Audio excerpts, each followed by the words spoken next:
Jerry desires the credit. There's nobody that could blank come in here and do all the contracts and be a GM any better than I can. All he wants to do is get the successes, but all the blame, he don't want any of the flaws that come along with that. This is why the Cowboys are bad at this. Because I knew, you knew, we all knew that this deal was always getting done. This is what drove Jerry crazy and got Jimmy Johnson up out of there, because he got none of the credit for those early 90 Cowboys. So, after watching and waiting for so long, a deal is now done. To the surprise of absolutely no one, the Cowboys just made a move just like they did with Ezekiel Elliott, making one of their players one of the highest paid at their positions. And in Ceedee Lamb's case, he is now the second highest paid non-QB player in the NFL right now. Ceedee Lamb just signed a 4-year, $136 million contract, which includes $38 million at signing. But the real question is, how does this affect the Cowboys right now and going into the future? And we will also talk about some comments from Jerry Jones that should be very concerning if you are a Dallas Cowboy fan, and why this could be very detrimental to any Super Bowl hopes that you may have going forward. But before we get into the video, make sure that you guys like, comment, and also subscribe to the channel. And with that, let's get into this video. So, if you don't remember anything else I say in this video, remember this: the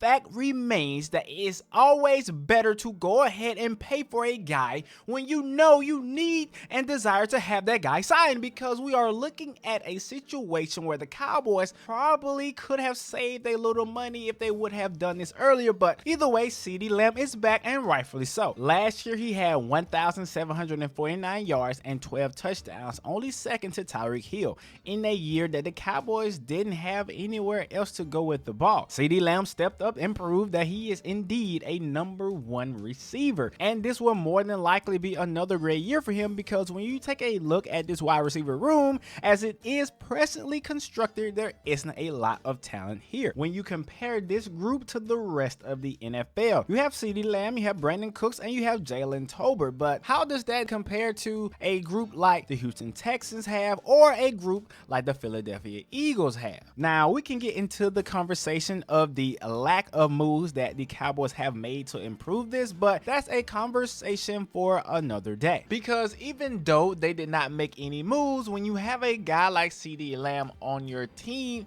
that will ultimately lessen the load for the other guys, as long as they can somewhat be viable. And with this deal, Ceedee Lamb is now a very happy camper. But nobody right now should be happier than Dak Prescott, even though he doesn't have his deal right now. If Dak plays like he did last year, whether you agree with it or not, he will reset the QB market once again. And as of right now, there's a 3-way tie for the highest paid QB in the NFL, with 3 guys being paid $55 million per year. This includes Joe Burrow, Trevor Lawrence, and Jordan Love. And with the salary cap continuing to go up, Dak Prescott is at minimum going to receive $56 million per year. And now that Ceedee Lamb is here like we knew he would be, this gives Dak the opportunity to go out there, ball again, and then have a rewarding payday in his future. Because we all know, without Ceedee Lamb in this wide receiver room, that gets nowhere near the season he had last year. A season where he had 4,516 passing yards, 36 touchdowns, and 9 interceptions. And as great as a regular season that was, his postseason performance against the Packers left much to be desired. And it isn't all his fault. The Packers ran the ball whenever and wherever they wanted to, which leads me directly into my biggest concern for the Cowboys. How much depth and how good will this Cowboys defense be? I know they just hired a new defense coordinator in Mike Zimmer. Will he be able to fix this run defense that ranked 16 in that category last year? But on the flip side, as a whole, they rank 5th in the NFL. But overall, I really do believe that they were exposed last year against the Bills in a game where the Bills were able to rush for a total of 266 rushing yards. To be fair, you needed the personnel to do it, and it just so happened they ran into Green Bay, who had the personnel to do it. On top of that, they have one of the best O-lines in the game. But now that this entire Ceedee Lamb saga is over, the big elephant in the room, or should I say the two elephants in the room, are when will Dak Prescott get paid, how much will he get paid, and when will Micah Parsons get paid, and how much will he get paid? And I know the salary cap continues to go up and up, but at the end of the day, when you are allocating so much money to 3 guys, at some point in time, it's going to hamper the rest of your team building ability unless you're able to successfully draft and develop young guys whose contracts aren't necessarily as detrimental to the salary cap. And that is something that Cowboys are going to have to figure out down the line, because even though I like Brandon Cooks, he is not the same Brandon Cooks from years ago, and they also have another guy who is not the same from years ago. They added Ezekiel Elliott in the offseason, and he is going to be the starting back. We will see how that goes, but the Cowboys overall seem like a team that just have not been adding a whole lot of pieces during the offseason that could potentially take them to another level. But at the end of the day, if the defense can improve and not allow guys to put up crazy rushing numbers, this team will go as far as Dak Prescott takes them. And that is probably one of the few true statements that I have heard from Jerry Jones. But there's one huge issue, and I want you guys to listen to me when I say this, especially if you are a Cowboys fan. Let's say, for the sake of argument, that Dak Prescott goes off in the regular season. However, he has another stinker in the playoffs. What do you do then?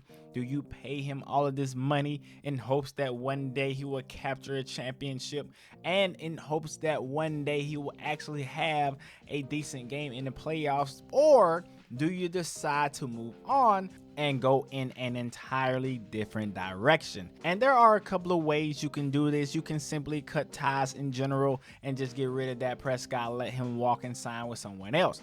However, there's another approach that they can take, which probably will not be the most popular approach, but it is something that you can consider.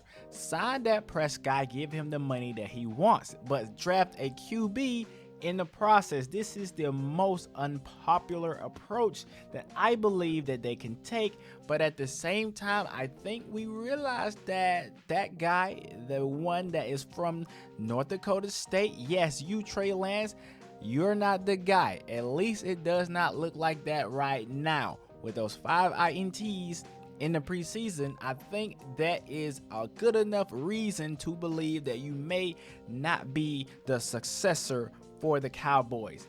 Look into the draft someone else that could be behind Dak, learn, and in the next few years, you promote him up. Or you could do what I said at first and just simply cut ties. But I do not necessarily believe that Jerry Jones is in the cut ties business with Dak Prescott, because gambling on another QB, it could work, but then it may not work. And with Dak, you at least know that you're going to win some regular season games. You're going to keep fans in the stands, which they're probably going to come anyway, whether you have a rookie or Dak Prescott. But at the same time, you know you have a good chance of making it to the playoffs. And maybe, just maybe, you get hot at the right time. And time is not necessarily on Jerry Jones' side. But with that being said, that leads me directly into the main reason why the Cowboys may never win another Super Bowl, at least in this era of the team. And that is because of the GM and owner, Jerry Jones, who has stated this: I've done it all. So I have an inordinate amount of confidence that if anybody can figure out how to get this done, I can figure out how to get it done. I've been there every which way from Sunday, and I have busted my, a bunch. There's nobody living that's out cutting and shooting that could give you a bunch of times they busted their there's nobody that could come in here and do all the contracts and be a GM any better than I can. Plus, I'm where the buck stops, he said. When it up, I got to cover it. And so there, you can't give anybody enough. Can't give. There's nobody can do it. Now, I don't know if they just misquoted what he said, but if he said it like that, that's just some messed up grammar right there. The reason I don't let anybody else be the GM is because I don't have anybody that I will let do it to actually do it right. And they're going to have to come to me because I know where it is that you're going to pay for it. I'm emotional about it sometimes. Jerry Jones said, well, running this thing, that's who I want to make the last call. Now, when I can't hold on, when I'm old and I can't even do it, but I'm a long way from not being able to do it too. Now, that was hard for me to read through, but let's continue with the reason why I believe that Jerry Jones is going to be the downfall of the Cowboys once again. And it is because of his own selfishness and the fact that he wants all the credit when it comes down to the Cowboys' success. And this would be the main reason why he may never win again in his era of the team. And now, older Cowboys fans know better than I do, so if I say anything that is incorrect, please correct me. But the Jerry Jones and Jimmy Johnson breakup was very controversial. People say it was because Jerry Jones did not like the fact that Jimmy was receiving a lot of the credit. Jimmy Johnson was tired of Jerry Jones's antics. A lot of back and forth of different things, not necessarily directed to each other, but some things that one party didn't like that the other party was doing. And I can't completely tell you the story on that, but what I can tell you from what I see today, Jerry Jones is the only owner that I know in the NFL that wants everything to be surrounded around him, and that affects the decisions that he makes in the front office when it comes to hires, when it comes to who he keeps, who he doesn't keep, the way that he negotiates contracts, the way that it almost looks like he's building up drama on a week-to-week basis. This will ultimately hurt the rest of the team time and time again. Can the Cowboys one day win a Super Bowl despite Jerry Jones' inability to run the team successfully? Sure, but it's going to be very, very difficult. But with all of that being said, though, the watch party now starts for Cincinnati, who may just give Jamar Chase more than Justin Jefferson, who has $35 million per on his deal. On top of that, you want to keep T. Higgins. So Cincinnati is going to be in a very, very sticky situation. And I'm not sure how you keep T. Higgins on that team without seriously undercutting his value, because honestly, he is definitely a wide receiver 1 playing a wide receiver 2 role, and he's gonna want his money. So we shall see what they decide to do. It's going to be an interesting story to follow now that Ceedee Lamb has been signed. But with all of that being said, leave your comments and thoughts down below. And if you made it this far in the video,